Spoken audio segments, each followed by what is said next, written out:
want to make a difference, because we are talking made in India today, and made in India, not the old manufacturing that you and I know about, but a made in India that reflects the aspirations of a young and ambitious India. We're talking electric vehicles, we're talking smartwatches, we're talking rockets. Without further ado, I'd love to introduce my panelists. Please welcome on stage Aman Gupta, the co-founder and CMO of Boat, a very familiar face on Shark Tank.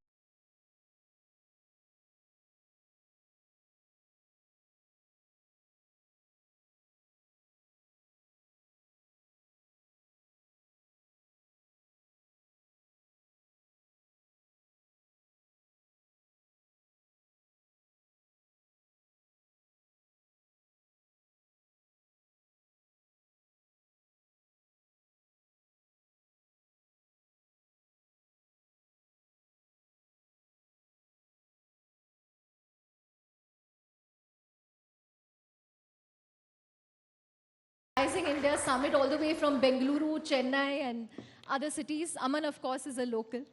Aman, thank you so much for joining us. Thank you, Tarun. Thank you, everyone.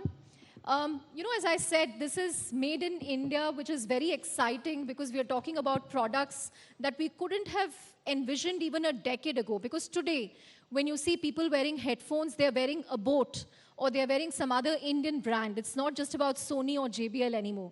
So, Aman, take us about, through your own made in India journey. Or like you say on Shark Tank, hum bhi bana lenge. That's my line. I was supposed to use it today. Say it for us. So, I would say that, a few years back when we started 5 years back, there were no Indian brands as such in our space. And Indian brands were not, they were looked down upon, I would say. We were all, I would say, we felt great using Firangi brands. They were Japanese, they were Germans, they were American brands here. But people never thought that in our industry, Indian brands can still do something. And unfortunately, in the telecom side, Indian brands could not, do much when the Chinese came in. So people like us, brands like us, we were also looked down upon even before we started.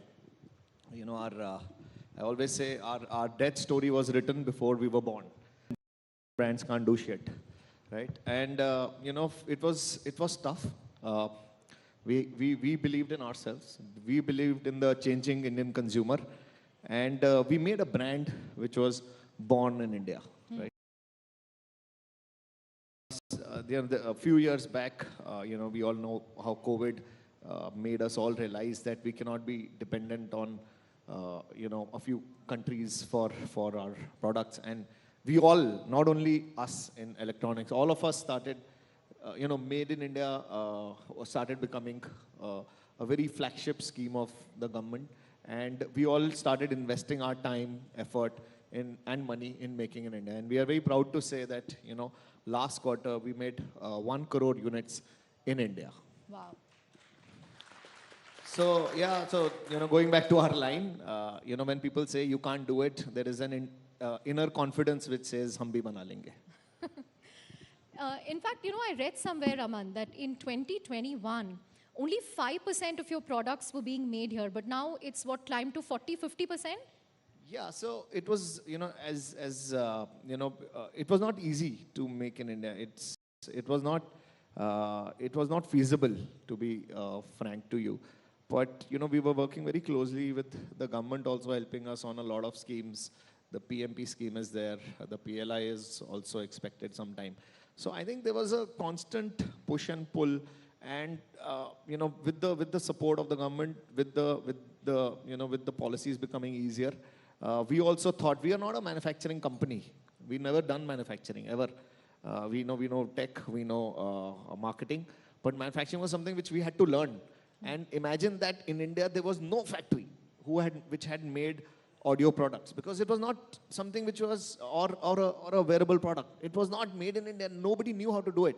So we took baby steps. And I remember one day, there was one of these interviews where people asked Prime Minister Modi that why aren't we, doing things fast or something. And he said, India is not like a flight which just goes like this and this. India is like a train. It takes time, right? So I would say for us also, like Rome was not built in a day. India will not make in a day. It will take its time. And we are on the path of doing that. Great. Tarun, your journey as a maker of electric vehicle, an electric scooter, since the time you started, which was what, 2014, 2015, there are now over 1 lakh Ather scooters on the road in India. But it took you a long time to get there. I think you took 6-7 years just to get the design right, to get the product right, because you wanted to make a product that ultimately looked good. Like Aman said, people would kind of hesitate from using Indian brands, but you made it aspirational.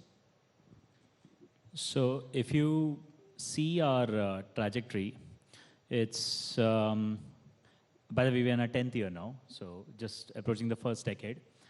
First 5 years of engineering and product development. That phase was important because before you get to actually make in India, you need designed in India. Or rather, for us, that was the only option. We couldn't get a design out of somewhere else because electric two-wheelers are a very fascinating place where globally there is no country with an evolved enough ecosystem of good electric scooters or motorbikes. Like none. China has a lot of them. They are all crap. Like they're all really crap by our standards. Indian standards, none of those vehicles make any sense. So we were at a very interesting place where if you want to build electric two-wheelers, you literally have no place to borrow from. So we had to build the platforms from scratch. We had to do all the engineering from scratch. I remember when we hired this testing lead from one of the legacy auto OEMs. He's like, we have no test protocols that work for an electric vehicle. And our team started writing the first protocols, to my knowledge, for scooters in India, electric scooters in India. And they had to write 2,000 of them. Like we conduct 2,000 tests per vehicle every time we move them to production. So 2,000 tests per vehicle? Yeah. When you would conduct, 400 tests for a normal petrol vehicle? Some small number versus some very large number, basically, yes. So there was a lot of fundamental building required. And our bet was that you have to have a fantastic product for the customer to flip them, but you also need incredibly strong platforms. You need IP.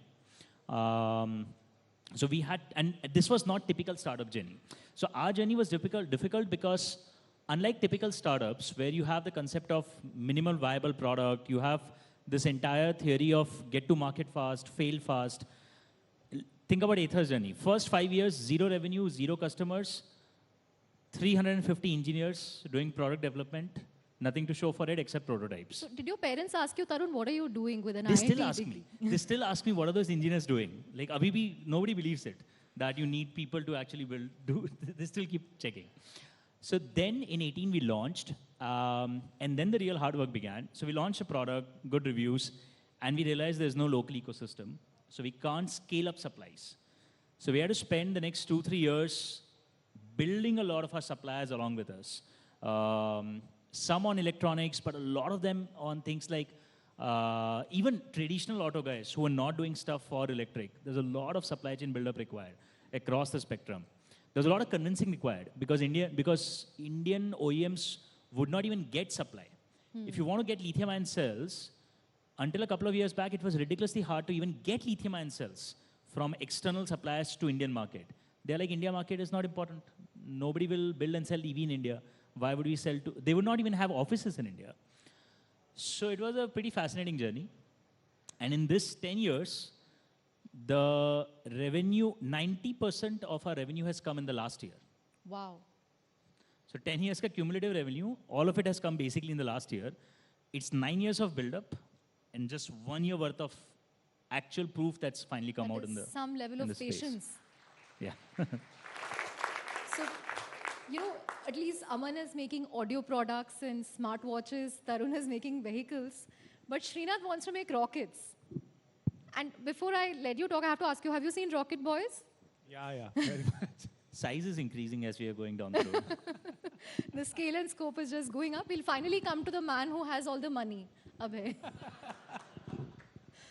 But Srinath, rockets, were you inspired by Homi Baba, Vikram Sarabhai, or Elon Musk? All of them, but actually my first inspiration comes from, I think we didn't have cable TV at home when I was growing up for a very long time. So only Doordarshan, and PSLV launches used to come on Doordarshan, right? And my granddad used to be in Doordarshan. So I ended up watching them not by choice, but then I grew up as like every kid has this fascination for space, right? So somehow that was there. And yeah, I think it took me a while to realize that I can take the steps to go ahead and build something like that, or try to build something like that in India, because it took me into electrical engineering, then financial engineering, and then back to aeronautical engineering. Did a lot of things before I figured that there is a business model as well that is possible, right? And for that, a lot of credit goes to SpaceX, because they proved that you can actually make commercial products out of space. But when I was in the US, I also realized that there's a lot of respect for the tech that ISRO has developed. So that is actually one slight difference between what we just heard, right, from Aman and Tarun as well. At least in the space sector, India is not by definition like a bad product builder. You already have credibility at that level. Now your onus is about, okay, now that ISRO has already done all that, where can we take it from here? We are actually having the opportunity to stand on the shoulders of giants, right? So from here, where can we take it? And so I think the government gave you a helping hand by opening up the private sector. So yeah, ISRO, in a sense, is actually helping you. Yes, definitely. I think in 2020, during the Atmanirbhar reforms announcement, so we were all at home. I mean, like most of us, I think I was also at home watching, I think the finance minister talking about it, right? Like she was like actually coming out with slide after slide of what are the reforms coming. And then the very last slide was about space tech. This completely took us all by surprise. And I think that actually translated to reality last year in June when the Prime Minister himself came down to inaugurate in space in Ahmedabad, right? And it is with their help that we have done our engine testing at ISRO. We have opened our launch pad within Sriharikota. So all of those things, at least for space tech, you do need that government support directly. And I think the government has opened it up in a big way. So when can we expect a 3D printed rocket from Agnikul Cosmos launch into space? Yeah, I think hopefully in the next 30 to 45 days. We actually wanted to do a launch by end of last year. Thank you. But it's a very new launch in the sense, new launch pad, new engine, new vehicle, and a whole bunch of new avionics. So like what Tarun said, a lot of design in India going inside that. So we want to take our time to get it right. Hopefully in the next 30 to 45 days, I'm sure we'll all be cheering him on to see the first 3D printed rocket go up there.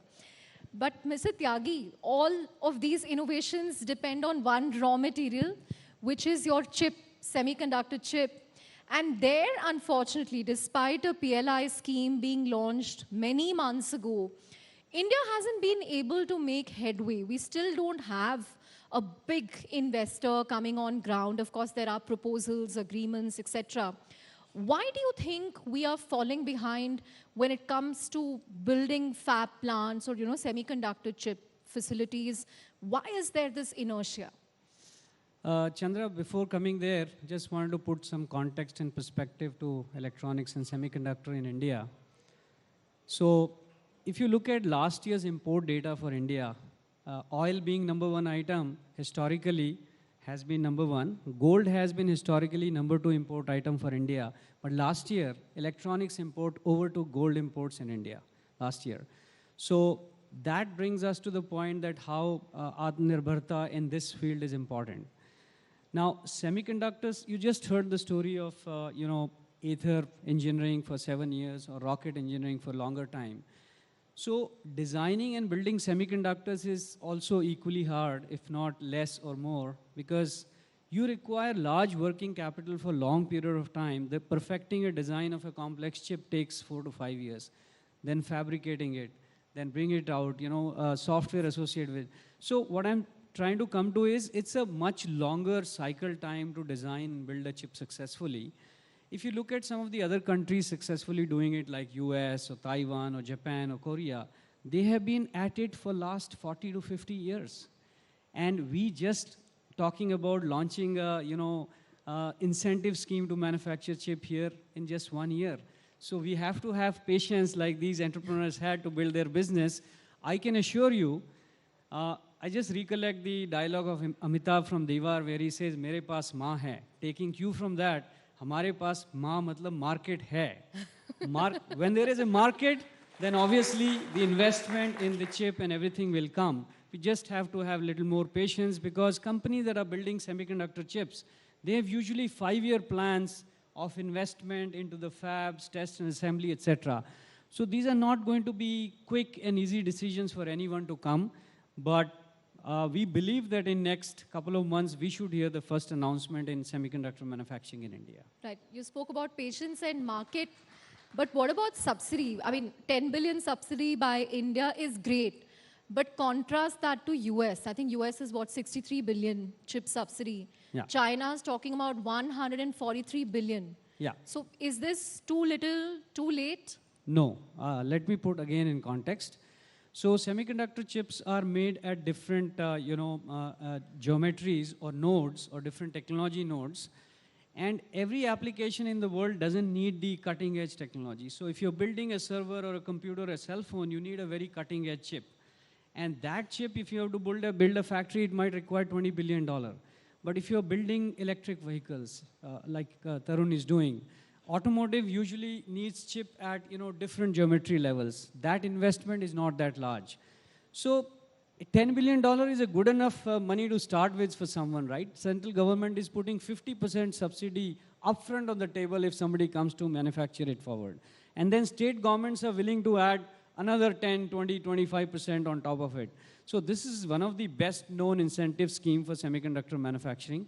It's it's a good time to start. I would say this is a Y2K moment for semiconductor manufacturing in India. So let's stay tuned and let's stay patient. It should happen. Okay. Abhay, you're the man with the purse strings.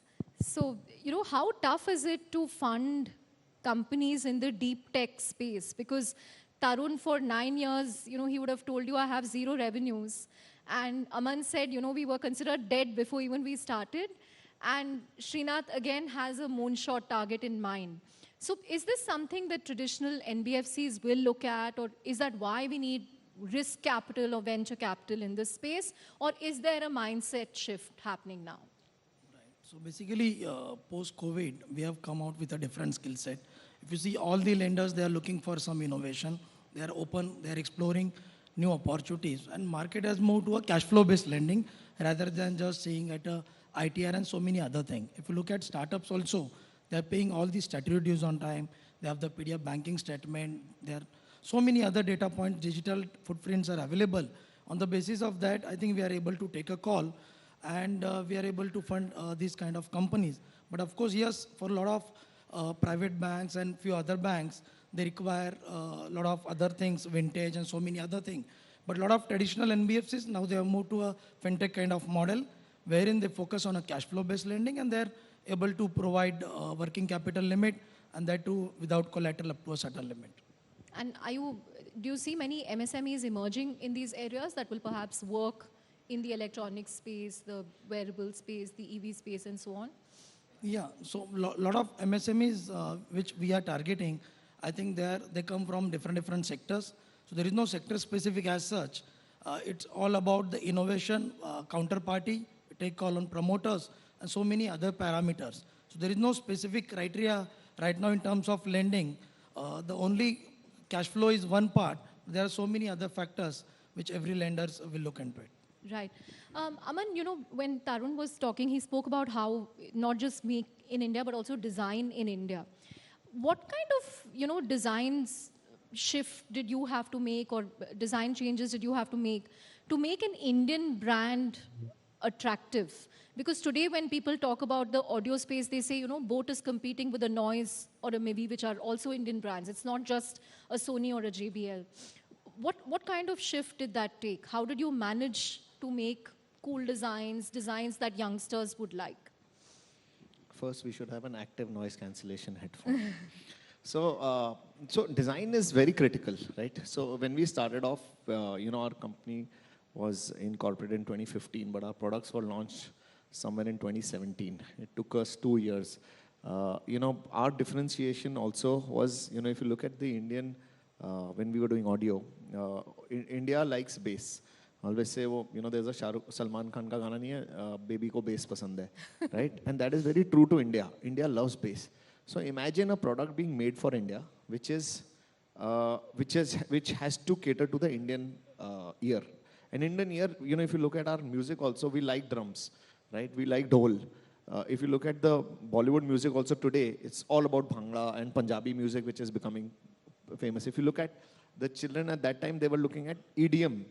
Youngsters were looking at EDM as a music genre. So for us, we had to ensure that the sound, the design is made such that the bass is much harder than a normal earphone which is available.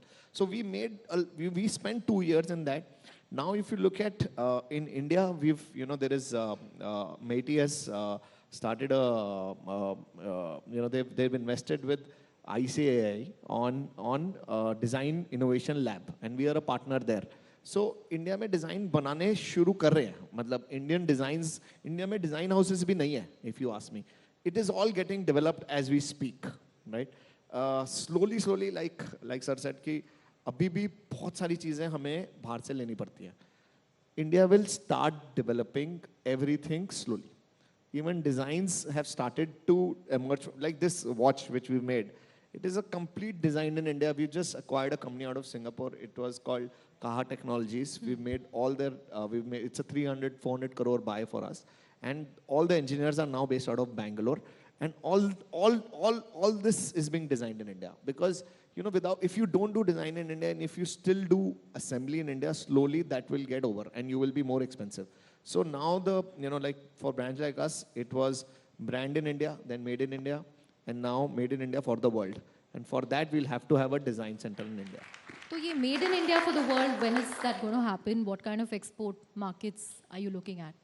So if you look at us now, right now we are we are not able to even fulfill the demand in India. So abhi hamara, if you are able to service India, that's 1/6 of humanity in the world, right? So we are now the second largest wearable brand in the world after Apple, right? I always used to say A for Apple, B for boat. So we are now the second largest, only selling in India, right? And so India में इतनी opportunity खुद यहाँ पे है. अभी wearable में घड़ियों में इतना market growth हो रही है. अभी हमारे पास ना we don't have time, we don't have money, and we don't have the focus to go outside India for now. Let's serve the Indian market well, and sometimes entrepreneurs want to do everything very quickly, and maybe we say that we'll be entering this market or that very soon. I think we want, as our company, we like to stay profitable. We like to do things aram se, and we would like to first make products for India as a market. We've not even captured that. If you look at offline market, it's growing like crazy. 90% of India still shops offline. We've not even reached there. Our business is primarily online. So offline is also growing. So abhi hame India mein kuch kar le, aur fir dheere we'll look at international probably by next year. Great. Tarun, if I look at you, you kind of engineer and manufacture the battery management system here. You put the battery packs together here, but you still import cells. So when can we expect cell manufacturing to take off in India for electric vehicles? In fact, I think Ola is already talking about that. But will we see Ather also setting up a plant to manufacture cells in the near future? So cells are a very interesting product. They are a very high-end product. They are very complex, but they're a little bit of a commodity as far as the business goes. It's one of those rare things that's actually a very high-end product sold almost as a commodity. Would we get into it? We right now stayed out of it. I think, as I said, the first part, they are darn hard to manufacture. So it's a different business. It's a different operations. So our current preference is to find partners and join hands as opposed to run our own production for it, because just the scooter alone occupies 100% of the day. With Now, 4,000 tests or 2,000. yeah, 2,000. So, but will we produce cells in India? Oh, 100%, inevitable. Almost every projection right now will tell you India is headed towards about 1.5 to 2 crore electric two-wheelers per annum by the end of this decade. Right? It's a phenomenally large number. 2 crore electric two-wheelers will require roughly about 100 gigawatt hour of lithium-ion cells. To put that in context, that's more than double of the world's global production of lithium-ion cell a couple of years back. So it's a very large number. At that scale, you just can't even import. You can't even import that number of cells. You will need domestic production.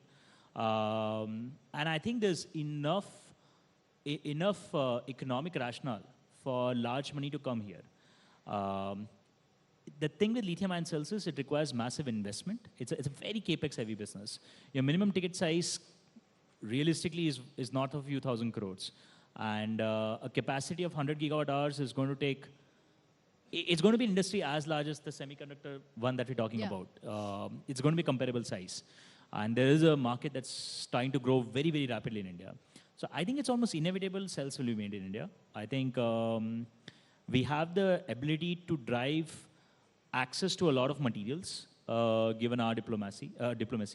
I think we have a massive local market. What we're missing is production today, but it's a matter of 3 to 5 years. I think we're going to see massive, we're going to see lots of gigafactories. Right. Srinath, very quickly, compared to other sectors, is the space tech sector more Atmanirbhar? Because, I think it's also clubbed with defense, so it's a sensitive category in that sense. To what extent do you rely on imports? To what extent are things made locally here? Yeah, I think traditionally as well, we've always been a little more self-reliant in space tech compared to any other general sector, if you think about it, because of the defense overlap, I would say. Right? However, today that is, even with this new Atmanirbhar thing, that's getting even more of a focus. For Agnikul itself, for our vehicles, more than 95% of the stuff, be electronics or be it, materials or manufacturing, all of those things are available well within India. A few sensors, you may still have to go outside. We do go outside for that. But I do see a lot of people actually wanting to set up shop for that in India. So I think compared to a consumer tech, probably this kind of stuff would get fully self-reliant even sooner.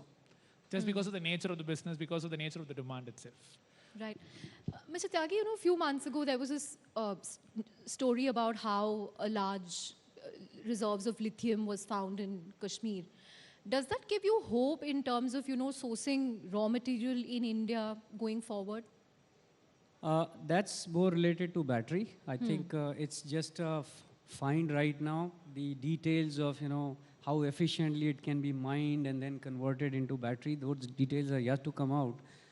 As far as semiconductor is concerned, there is no challenge of raw material as such. It's only a matter of time and money, what you put in to get the output out.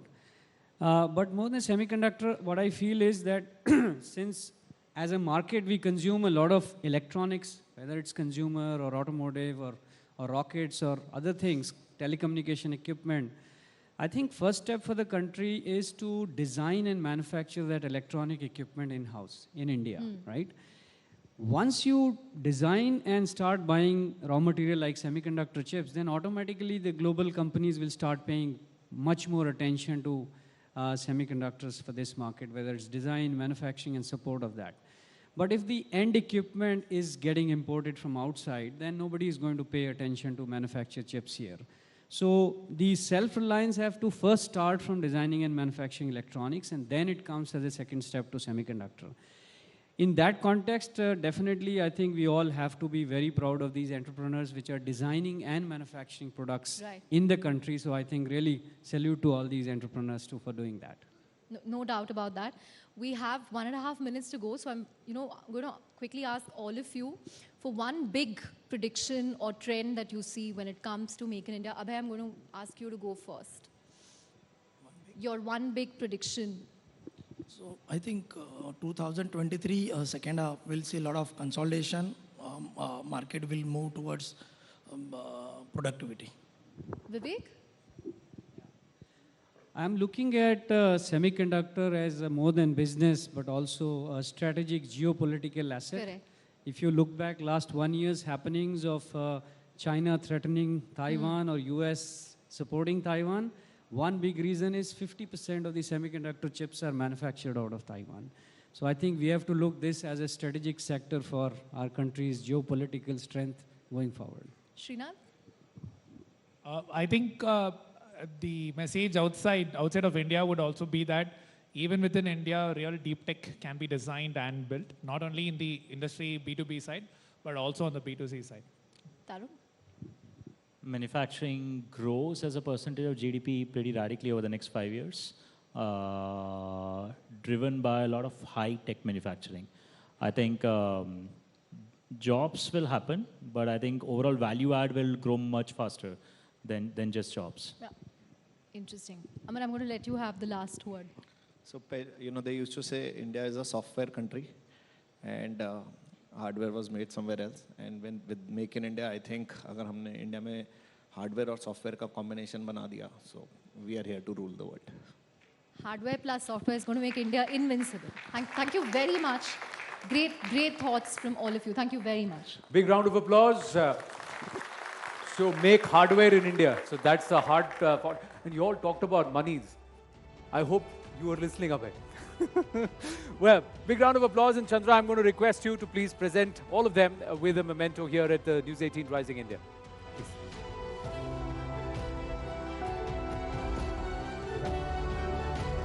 With each passing day, the focus on design is only increasing. I was speaking to somebody the other day, and they said what they're setting up is design schools across the country, because everything that we see around us, ladies